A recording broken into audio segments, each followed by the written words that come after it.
Hello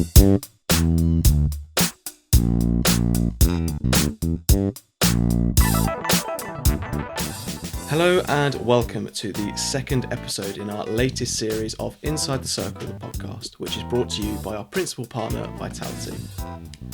As we continue delving into the relationships between the GB hockey athletes and the backroom members of staff, this week our attention turns to how one individual in particular helps each player develop skills to exceed in life off the pitch and help them when the time comes to eventually transition away from international hockey. Emma Mitchell is a performance lifestyle advisor for GB Hockey and the English Institute of Sport, a role she has worked in for a number of years after enjoying a decorated career as an athlete herself, making 57 appearances for England and Great Britain in the sport of rugby union. Emma works closely with each member of the GB hockey team, finding them help ways to develop a high-performance culture and also helping the athletes increase their knowledge and skill sets off the pitch to aid their development and well-being. On this week's show, we are also joined by international defenders Hollie Pearne-Webb and Ollie Willars to take a closer look at the fantastic work that Emma does with the squads and how performance lifestyle has evolved over the last few years.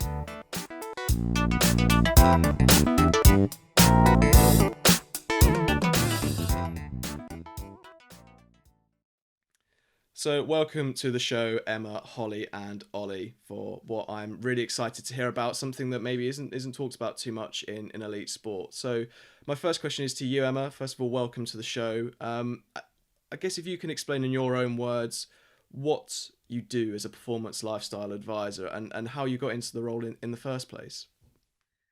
Okay, I'll start with actually how I got into the role in the first place, because it probably helps feed into a little bit about what I do as well. I worked in commercial publishing for 15 years, and I did that whilst also playing rugby for England for 15 years. So I sort of juggled a full-time work role with, really it was sort of the amateur days of women's rugby. Towards the end of it, it became more professional with a small p, and we started to get lottery funding and had a few full-time players. But I was sort of in the older group and had a mortgage, so couldn't afford to go full-time, even though I think I would have done if I could have done. And on reflection, I'm grateful that I didn't. So I had that career alongside my sport. When I retired in 2002, I was lucky enough to have an opportunity to go out to California and work there for 4 years. So worked for a sports clothing company. And was put in charge of their retail operation, which I knew nothing about retail, but they just said, we don't know much about it either, but we think it's a really good opportunity and we think you'll figure it out. So I spent 4 years getting on planes to Seattle, Portland, Colorado, places where there were really good sort of customer spots for them. And I looked to find stores to build out and open, hire the staff and then set them up. And I think from starting, they went from 3 stores to 11 in the 3-4 years I was with them. And the income that we generated went from about $3 million up to about 12. So, I sort of was quite entrepreneurial with it, really enjoyed it. It was hard work. I came back in 2006 after family reason. Our dad passed away, and I decided I wanted to be back and closer to our mum as she grows older. And my choice was, do I go back into publishing where I've got all my contacts and all my experience and I'll probably go in at quite high level? Or do I try and see this as a real crossroads and actually move into an area of work that I'm really passionate about and that I enjoy? At the time, I'd started coaching as a rugby coach, been involved out in the States. And when I came back, I joined the Saracens coaching team. And I had ambitions at that point to go on and coach England women. And that was sort of, okay, I was looking for something that would be perhaps part-time that could support my coaching development as well. This role with hockey came up in 2006, and it was a part-time role. And a lot of the job description, which was about career development, helping athletes develop careers alongside their sporting careers, fitted in with what I'd done. And because I'd done a lot of hiring through publishing and through my work with Title IX in the States, I had a good idea of the sort of recruitment process and how to prepare, how to sort of really perform at interview stage, that sort of thing.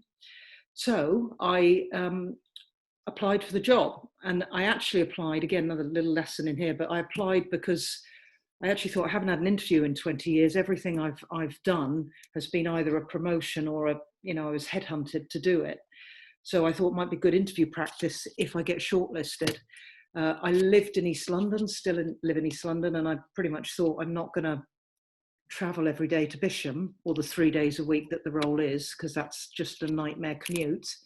And here we are 14 years on. I was offered the role. They pretty much said, we don't need you here every day, but we need you here when you're needed.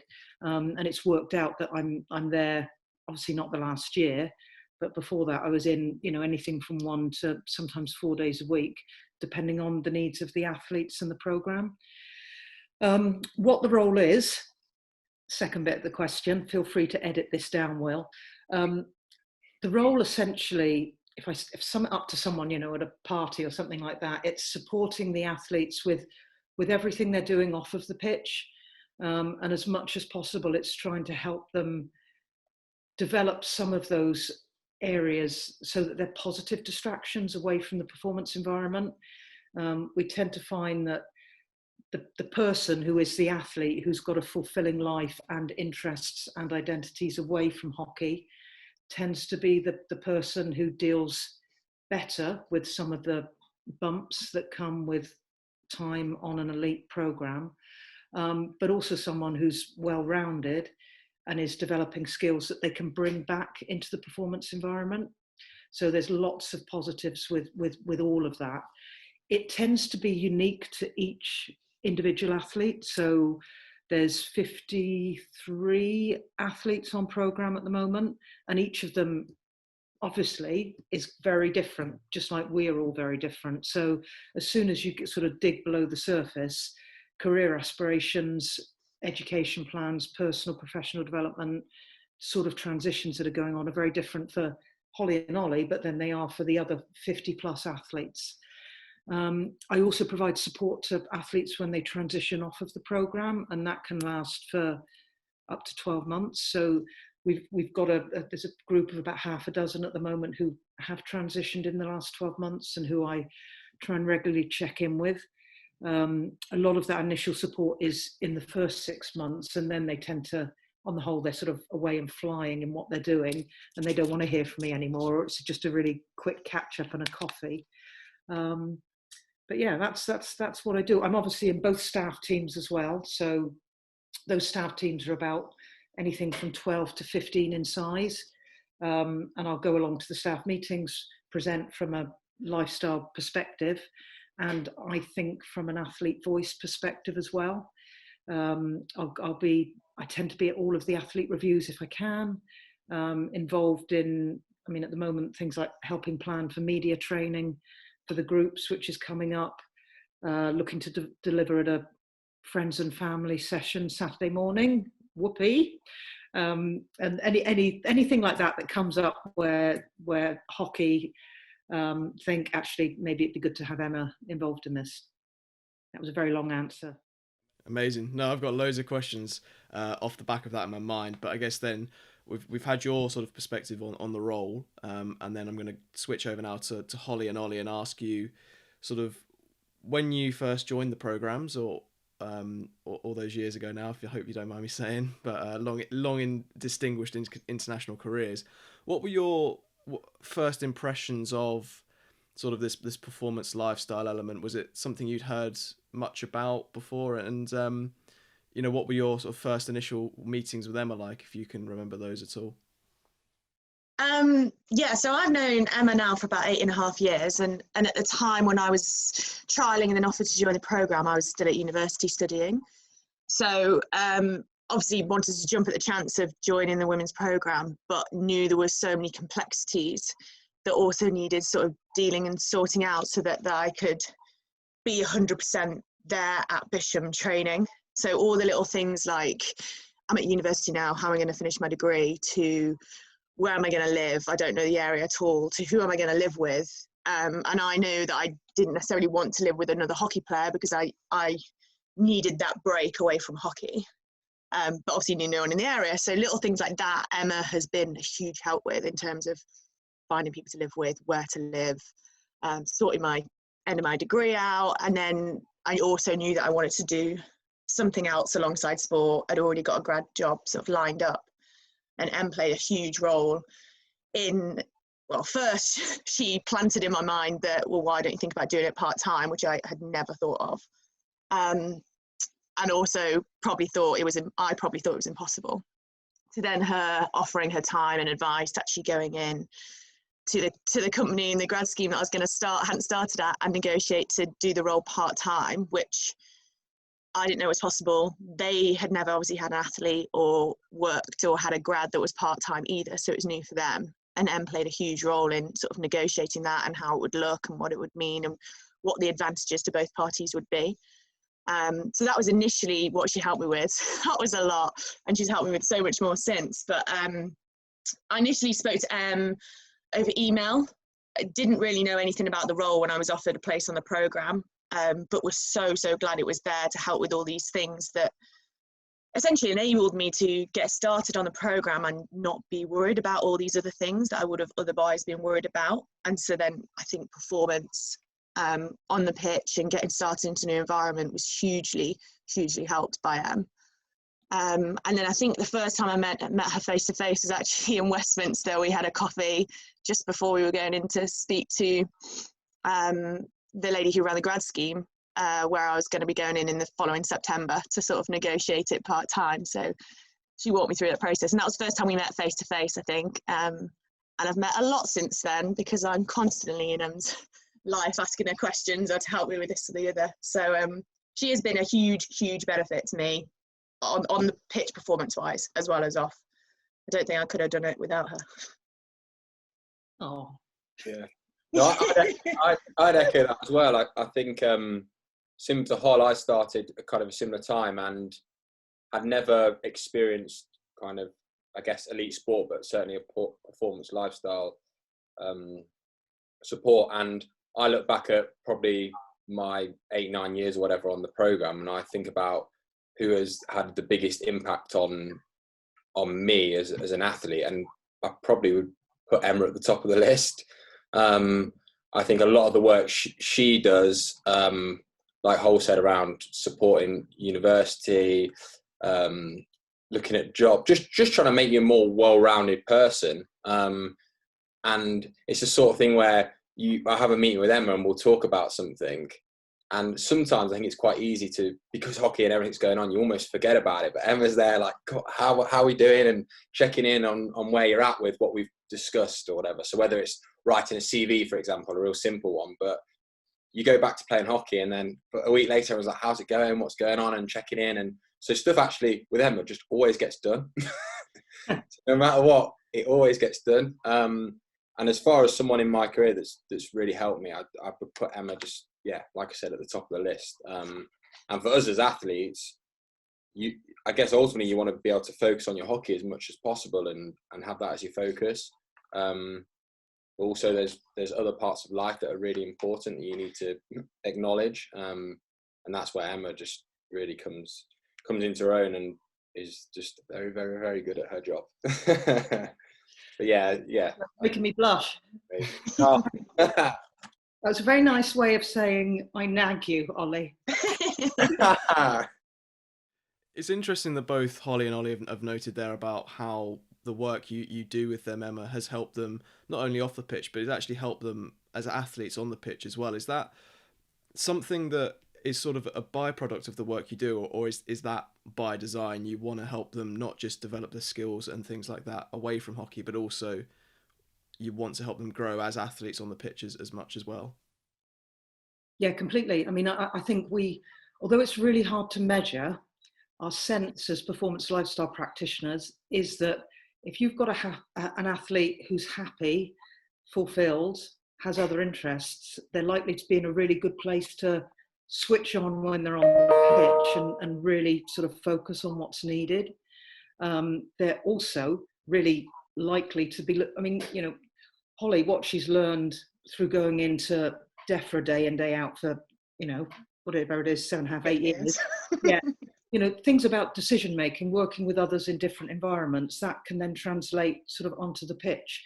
You know, same with Ollie, things he's been doing from a coaching perspective, taking that, you know, lessons he's learned there, qualities that he's developed that make him, you know, a better person in a way, and can have an impact on what he does when he comes back into the group. Ollie's someone who,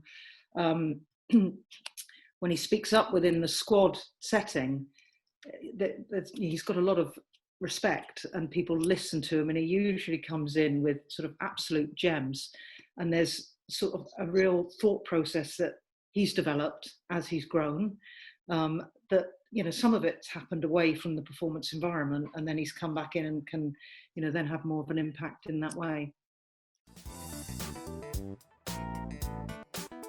You're listening to Inside the Circle, the podcast.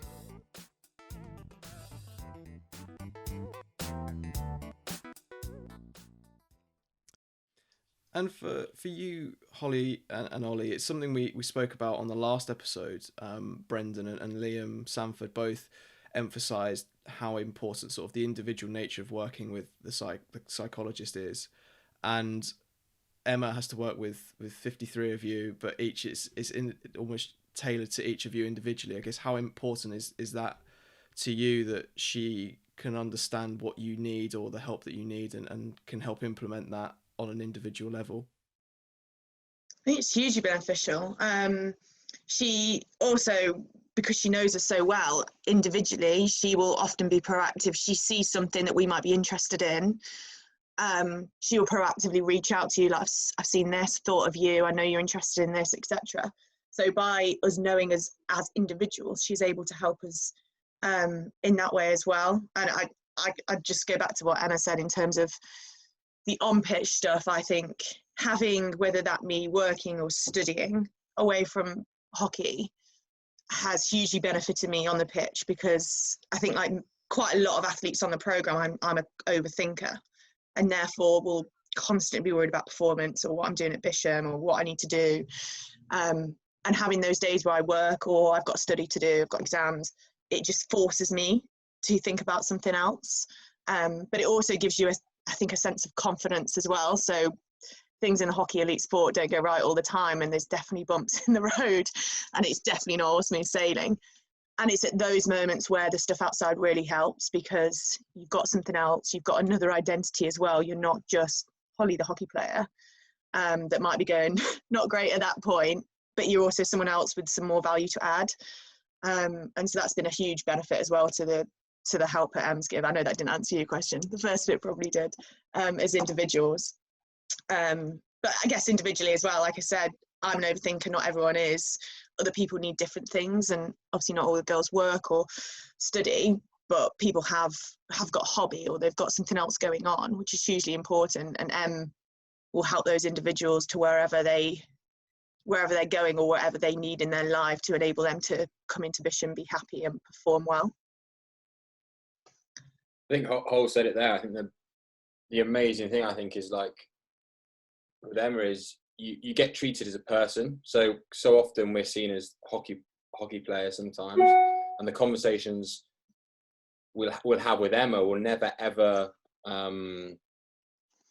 it will never be like we'll turn up and she'll be like, have you done this, have you done that? We'll chat, how you doing, what you've been up to. It's more personal. I think that's what's really, I think, quite inspiring about the role that Emma does, is that she makes everyone feel like a person and feel valued. And it's a really tricky skill sometimes, but she's unbelievable at it. And I just think, I think that's a real big thing. And like Hole said, 53 people to deal with, all different personalities, all at different stages of life. And that skill, just to be able to know what each person needs, is a real big part of the role, I think, and one that Emma just delivers all the time. I'm going to add something, actually, that really sweet of you, Ollie and Hollie. When I was in publishing and I was a commissioning editor, and I had about, I think at one point with a history list, I had about 200 authors. And one of my publishing directors actually said to me, the trick is to make every author feel as though they're your only author. And if you can do that, you're going to develop a really strong relationship with each of them, and you're going to see progress.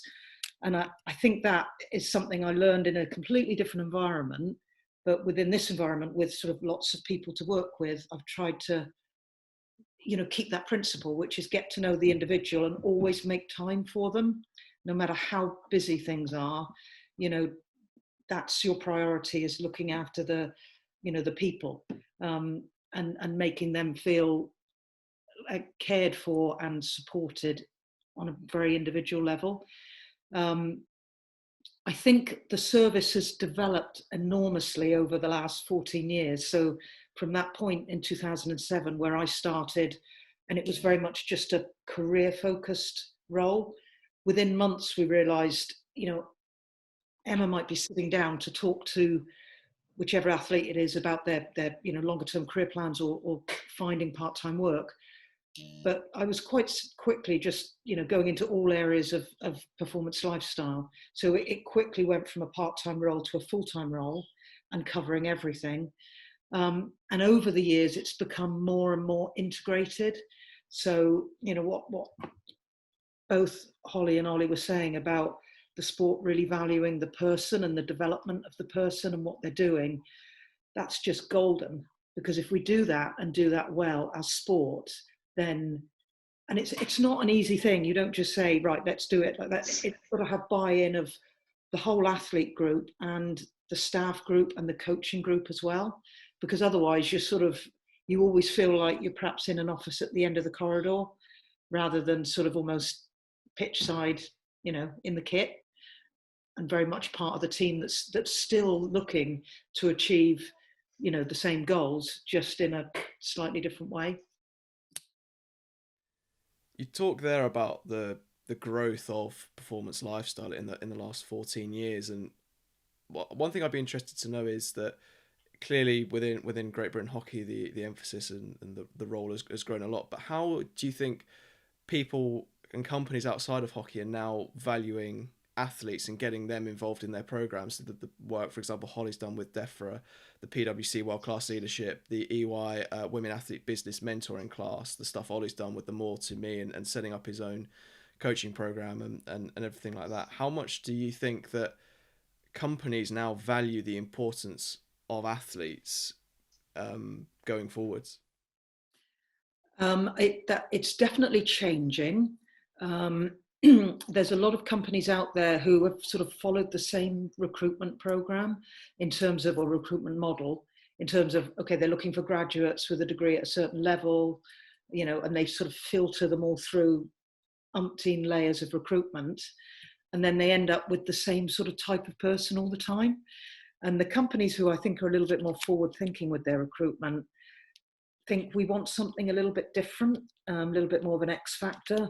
And a lot of what they're looking for are the sort of transferable skills and qualities that elite athletes bring. So that natural drive, that ability to work as part of a team, ability to reset goals really quickly, to have sort of a natural resilience, to be able to communicate well. All of those qualities, we take it for granted with our athlete group because they've literally got them all by the bucket load and they develop them even more while they're on program. But in terms of the wider recruitment pool, not every individual has them by a long shot. So athletes can bring something sort of really special to the work environment. It might mean that sometimes the transition in is a little bumpy and they need a little bit of support in terms of, okay, well, how do I use these transferable skills within this workplace? But once they get there, what I've seen is athletes have sort of obtained positions and then have really grown within them, and their trajectory in terms of their career has been pretty steep. So promotions happen fairly quickly. They move from roles, and actually they're often pretty high flyers within a few years of leaving the program. The other testimony to all of this is probably the number of companies that are now stepping into that athlete transition space, and whether they're sort of specialized recruitment companies or they're companies looking to offer a bit of additional support with that transition. I think that shows that there's additional interest in the sort of corporate organizational space as well. And for you then, Hollie, you've mentioned some of the things you've been involved with. You're a DEFRA graduate trainee, being part of the PwC World Class Leadership Programme, now on the EY Women Athlete Business Mentoring Class of 2021. You've been part of the Women's Sport Trust Unlocked campaign as well. The opportunity to be able to go and do those things and having the support to go and do them, how important has that been for you and your growth as a person as much as an athlete? I think hugely, and a lot of other sports probably I don't think have the support that necessarily we do, in terms of really drives that having something else is really, really important, and therefore, you know, all the staff are on board with having something else in your life. It's part of our performance review now in terms of taking those things forward. But having the opportunity to do various different opportunities, which has been a huge part of every single one of them, whether that's helping me negotiate to do it part-time, or Hollie, this is an opportunity that I think you might be interested in, or helping me with the 6 essay application that I had to do for one of them. She's been there every step of the way and therefore encouraged me. And I think, you know, being on different programs, speaking to people within business, it's not only helped me sort of try and figure out, okay, where do I want to go next? How can I use the skill sets I've learned from elite sport and the working world, etc. I think it's also given me confidence in terms of the skills we learn within elite sport, as Em said, aren't, you know, they're not a norm for every other graduate going into the workplace, even though we take them for granted. They are a skill that the business world are now starting to appreciate and notice.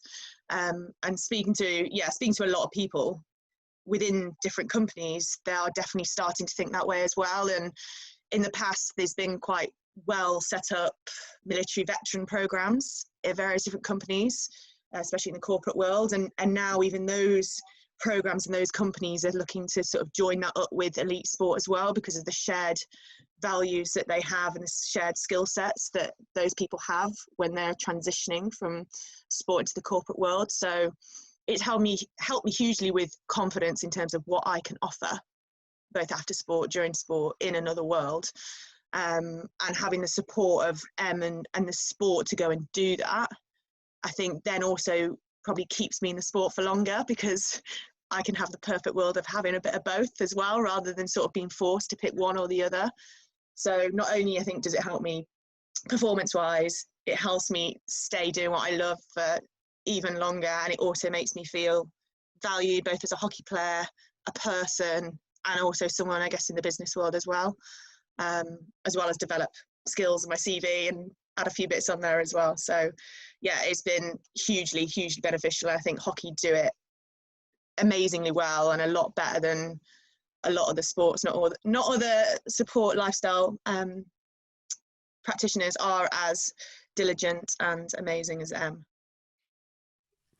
And the use of the word transition there, and Ollie, that's something that you're going through at the moment. And I guess, you know, it's a really exciting opportunity for you. You're setting up your own coaching business, and you're going to play hockey abroad in the Netherlands as well in the coming future, which is we're very excited to see for you. And I guess, how important has Emma been, and the work you've done with Emma across the years, for you to take ownership of this and really make it an exciting opportunity for you? Yeah, obviously, I think, like, looking back now, your careers go very quickly. I kind of remember just turning up 9 years ago and parking my car and walking on the pitch for the first time. And tomorrow, I kind of will probably be won't be the last time, but will be the last official kind of full time. I'll kind of pop in here and there to help out a little bit over the coming months. But I guess it goes very quickly, and I think some of the work I've done with Emma and the support she's given me to, I guess, a bit like Hollie said, realise some of the qualities I have, certainly, that can transfer to other parts of life. She's been a real big factor in really helping me see that and believe that. And then the work she's done with me kind of over, I guess, more specifically the last few months, as far as looking at courses and developing the CV, and then exploring this the coaching opportunity I'm going to take up, and kind of, I guess, a little bit inspired by Emma around basically setting up a coaching company called Give and Go, which is looking at basically trying to mentor like young athletes So there'll be a bit of coaching that sits alongside it, but ultimately it's around, I guess, helping younger athletes kind of try and fulfill that potential, but seeing kind of, I guess, some of the lessons I've learned through playing hockey, how they are transferable to kind of younger athletes. And if I look back when I first started, if I'd known some of the skills I know now, I think I would have been so much better equipped to kind of deal with stuff kind of on the pitch when I played, but also off it in my schoolwork and just general life. So I guess that's kind of been inspired by Emma a little bit in the work she does, and actually, I guess, an opportunity to try and give back a little bit, and try and create an environment that, allows younger athletes to basically, I guess, ultimately develop their kind of self-belief and confidence mainly, through teaching them some skills I've learned and hoping it will really benefit them. So I guess Emma's, as like I said, has been a bit of an inspiration in that, and me looking to explore that, and now helping me transition away from the program. It's great, and I've got so much respect for Emma, and I know we'll definitely stay in touch once I step away. But she's been, like I said earlier on in the conversation, a big part of my career, and she's hugely valued in our team, as you could probably tell by the way me and Hollie both speaking, and that's through all the athletes. So that's kind of where I'm at, I guess.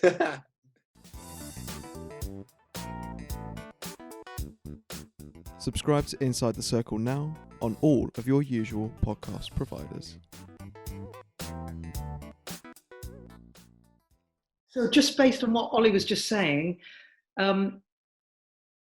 I've been inspired by what he's done over the last sort of 4 months, since initially he was sort of making this decision, and how he's gone away and thought about what he's going to do, come up with a concept, sort of sanity checked it with all sorts of people in his support group, and then developed it, built a website from scratch, which is, just incredible. And just to see that sort of entrepreneurial spirit in action and leading to something that just looks like really, brilliant, and something where there's a real niche, has been great. And me as a, former rugby player, a long time ago now, but hockey has given me another team to be a part of and another purpose. And from a personal values perspective, that's something that it's probably only a few years ago that I really clocked, actually, my identity now. I hardly ever mention rugby. For a long time I was a rugby player, then I was a retired rugby player, even though I had work going on. And now the first thing I'll sort of say to people when they ask what I do, it's about my role supporting Great Britain hockey and that athlete group. So I guess I'm grateful for, being welcomed in and given a place to actually sort of really pursue some of my values and my sense of purpose with people who really engage in it as well. So there's a thank you and an inspiration piece that goes both ways, for sure. That was actually going to be my first question. How do you feel about, when you hear things from the athletes, but also how does it make you feel when you see them being proactive and wanting to do things, or they're coming to you with ideas of things they've seen? Sort of, how does that, you may have already answered it, but how does that make you sort of feel, and does it make you sort of feel like your job has been worthwhile and that you've achieved what you wanted to with them? Yeah, it's incredibly satisfying, Will. It sort of, you see them finding a purpose in another area, and that that's just going to help take them through some of the emotional stuff that needs to be worked through as well, particularly with transition, because a big part of it, a lot of people think it's about finding a job or a next role, and it's actually not. A lot of it is about developing another identity, and if you're able to start doing that while you're on program as well, there's still going to be bumps, but it means that there's something that helps pull you forward through some of the times that might be a little bit more tricky. I find it incredibly satisfying. I then usually feel, this person, Ollie, Hollie, whoever it may be, is actually going to be in a really good place, and from a sort of well-being perspective, that makes me happy. I think it's part of our duty of care within sport to look after the person that is the athlete and help make sure that they have a fabulous time while they're on the program, even though it's incredibly challenging in many ways.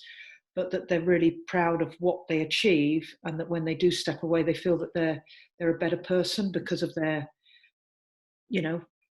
8 years, 2 years, 10 years, however long it is that they're actually involved with the sport. Lastly, another thing I've noticed that you've all seemingly mentioned throughout this podcast is it's been mentioned that this the work you do is now mentioned as part of the personal reviews and things like that. Is that maybe one of the biggest changes that's happened over the last few years, is that the work that Emma does and the performance lifestyle stuff is actually so much more ingrained within the team culture now, and really helps build that? Is that something that's changed quite a bit? I think it has. I don't know who was going to speak then. I was waiting. Watch everyone's lips. I can't stand silence, so I'll just go.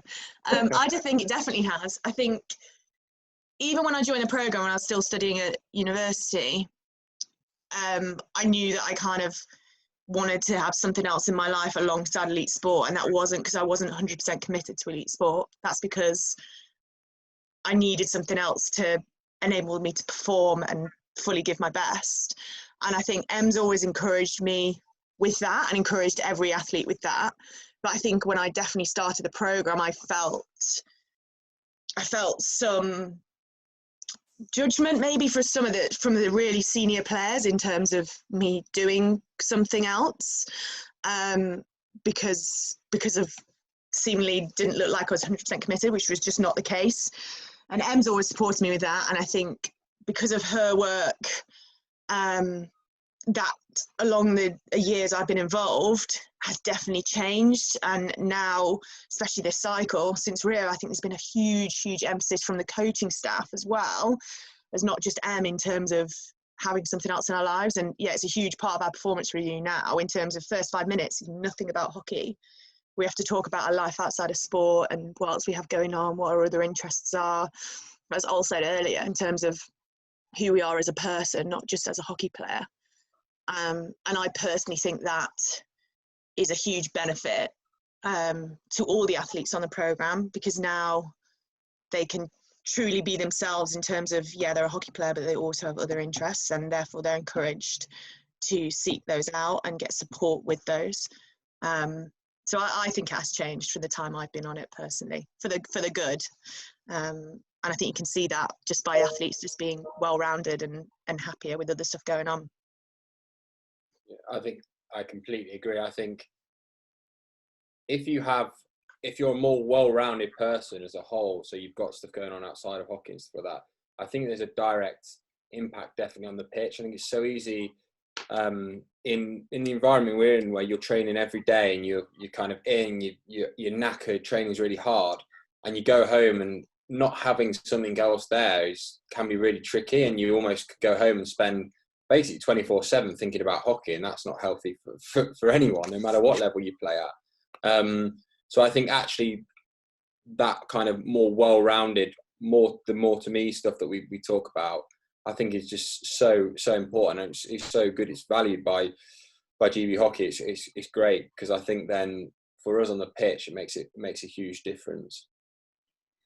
Back in, I think it was 2015, Danny Carey referred to some of the sort of performance lifestyle stuff as he'd say, I see this as performance enhancers. And I think that certainly helped as well. And some of it is just getting, so the whole thing about the reviews, when I first started, it was just the coaches would do the performance reviews. Maybe the psychologist would be involved as well from a little bit of a note-taking perspective. But now it's the entire sports science and medicine team are there, and there's input from everyone.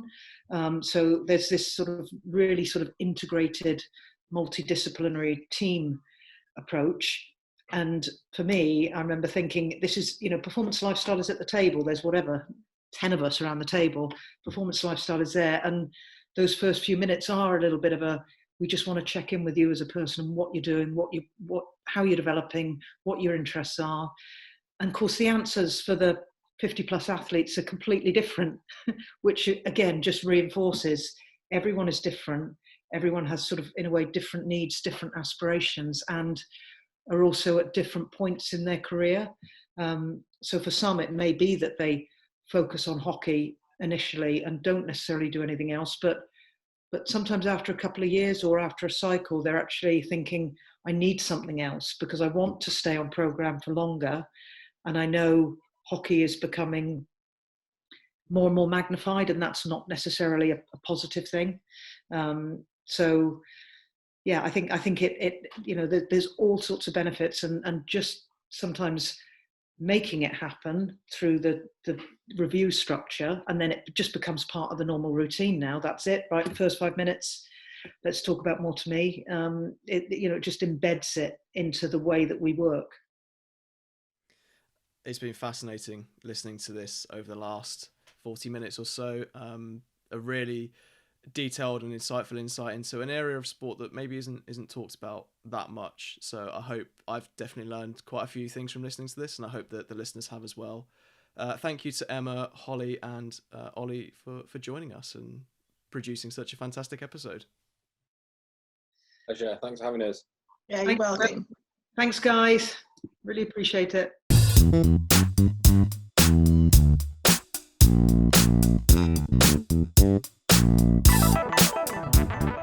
A huge thank you once again to Emma, Ollie, and Hollie for joining us for the second episode in the series of Inside the Circle, the podcast. We'll be back with another episode for you next week, and in the meantime, make sure you like, rate, and subscribe on all of your usual podcast channels, where you can also find every episode we've released so far.